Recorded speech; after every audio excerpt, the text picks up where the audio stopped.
Welcome to Old Man Sports Talk.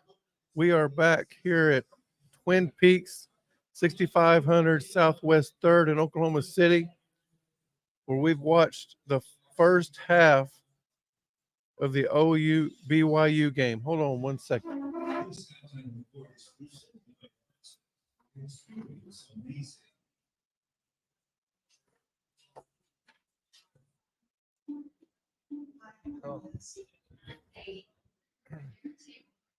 There we go. Again, welcome back to Old Man Sports Talk. This Old Man Nate here at Twin Peaks, Southwest, 6500 Southwest 3rd in Oklahoma City, where we just watched the first half of the Oklahoma BYU game. It's halftime with the score knotted up at 17 apiece. What happened in the first half? I got to tell you, right off the top of my head, I'm going to say this. That's the worst defensive performance I've seen from the OU Sooners this season. It reminded me of before Brent Venables got there. Just when they ran the ball, no linebackers in sight. Safeties had to make tackles early in the game. Now it changed over the first half. Linebackers made positions. You know, early in the game, linebackers were rushing in and missing the play. Kip Lewis missed the running back. He runs for 15 yards. Danny Stutzman made the wrong play on the running back, and the quarterback runs for 30 yards. So that's been adjusted a little bit, but our secondary has been horrific. When he's finding receivers, most of the time, they're by themselves. Even there at the end of the first half, it's 4th and whatever, and the dang guy, I mean, we're rushing 3 guys, and there wasn't a secondary guy in sight. Luckily, it wasn't a great pass, and when he caught it, he had to fall down. Otherwise, he might have scored. So, defense has been horrific. I hope Brent Venables is getting in their butt because, like I told you before, if we don't win by 30 today, then we don't even deserve to be in the Big 12 championship talk. This is the worst team in the Big 12.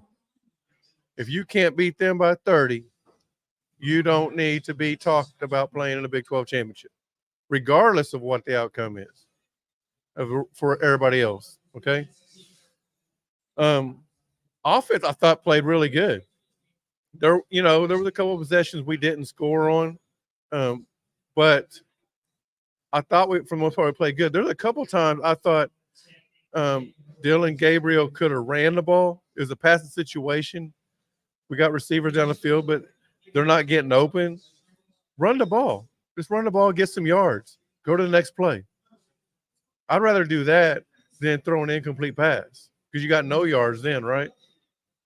So we didn't turn the ball over. The only turnover in the game was BYU fumbling, which was the quarterback's fault. He pulled it from the running back, came off the pull and hit the running back in the hip, lost the ball.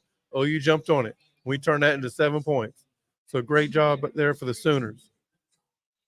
BYU gets the ball, starts the second half, and the game's tied. The Sooners have got to force them a 3 and out. The field conditions are terrible. It's a grass field, rainy, or not really raining, but it's wet because it's a misty type of atmosphere. 40 degrees there, cold, in the mountains. It's basically like dew on the ground. What it is, if you know what that is. Like when you walk out when you wake up in the morning, you walk outside and the grass is wet. That's dew, not your sprinklers or the neighbor's sprinklers. That's dew. This precipitation that forms on the grass due to cloudiness overnight. So that's what's going on right there. I don't know if we need to necessarily – they talked about at the beginning of the game. Very first thing they talked about when the game started was condition of shoes. I don't know necessarily if that's what the Sooners need to do, changing shoes out. But I will say this: the announcement's spot on. If you're running a ball, you cannot cut with the inside foot. It's got to be the outside foot. The inside foot, you're going to take you out. Going to take you out every time. So maybe some coaching can be done. Not saying it's going to work because players are creatures of habits, right? So it doesn't necessarily mean they're trying to cut on the inside foot. It's just happening, right? So maybe the shoe is the better way to go. A deeper shoe, maybe. I don't know. I'm not an expert on that, but yeah. Anyways, if you're not here at Twin Peaks hanging out with old man Nate today, you're in the wrong spot. So come on down Twin Peaks, 6500 Southwest 3rd in Oklahoma City, where we got great eats, great drinks, and great scenic views. So, yeah, matter of fact, the waitress keeps bugging me because I haven't ordered no lunch yet. I'm going to order right after we do the show here. Give me something to eat. So come on down, have lunch with old man Nate, and drink cold beers and enjoy the rest of the OU game. So what's the OU need to do in the second half to continue or to win the ball game? First of all, the defense has got to tighten up, man. Like, there's a lot of plays where nobody is in sight of a receiver or a running back. Even the quick passes to the side, which they've done on several times, there's not a defender, no safety rotating over, no linebacker rotating over, whatever covers they're in. There's nobody there. And so I'm not sure if it's just bad play calling or there's some new people in there today. You know, they made a switch on linebacker in particular where Danny Stutzman now is playing Canick's position and Kip Lewis now playing where Danny Stutzman played. And I don't know if that's a big deal. I'm not an expert enough on that to say switch them back. But our defense has been terrible. Again, you're right. Dow Post 83. I have not seen our defense play this bad the whole season. I'm not even sure if maybe we didn't even prepare for the game. Maybe we started preparing for TCU because, again, statistically, this team is horrible. Maybe the worst team we played in the Big 12 in a decade, statistically wise. I'm not saying, talent wise, but statistically wise, it may be. They're ranked over 100 both offensively and defensively in the country. And today they're looking like a top 50 offense. Defense, top 50 defense. But some of that has to do with the weather conditions. I get that. But the defense should be playing. When you're not in position, when there's nobody in sight, there's no excuse for that. That's on, I don't know what it's on. Will it be play calling or does players don't know what they're doing? But this late in the season, that should not be happening. I want players on the field to know what they're doing. I haven't seen what's his name? Number 9 for defense. I haven't seen him at all. I'm guessing he's hurt. He's been hurt a lot this year. Woody Washington's been okay, but he's been out of position a couple times too. I'm just really concerned about our defense. If our defense does not play better right now, we're going to lose the ball game. Okay. Offense, again, I think our offense is doing good. Although I would like to see our offense run the ball more. Like 90% of our offense today has been pass. And we've been okay in it.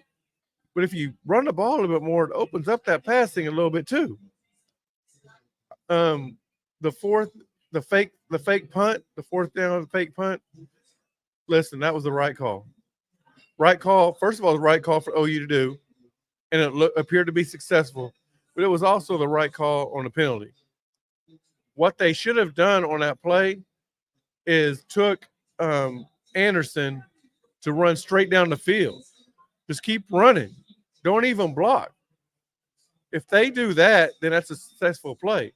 But I'm gonna assume because of what he did, they coached him to when he got to a certain point, turn around and block. And he can't do that. That's pass interference. So great play call. A little bit coaching needs to be done about how to take that player out of the play, and that's just running straight down the field because that defender's supposed to be blocking him. If he just runs down the field, he's going to be fine. The other guy's going to be wide open. No need to block. Just run down the field.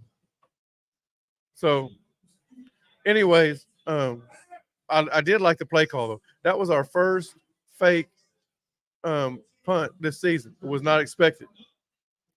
Great call at the right time. It's a little bit better coaching on the play, and we'd have been successful. So overall, I would give the Sooners a C, and I'd give BYU an A+. Right? First of all, because we are expected to dominate that game, and we didn't. Our offense played for the most part pretty good. I give our offense a B, but our defense I give an F. So that counters a little bit, maybe even a D+ overall rating. But the defense got to play a lot better in order for us to win today.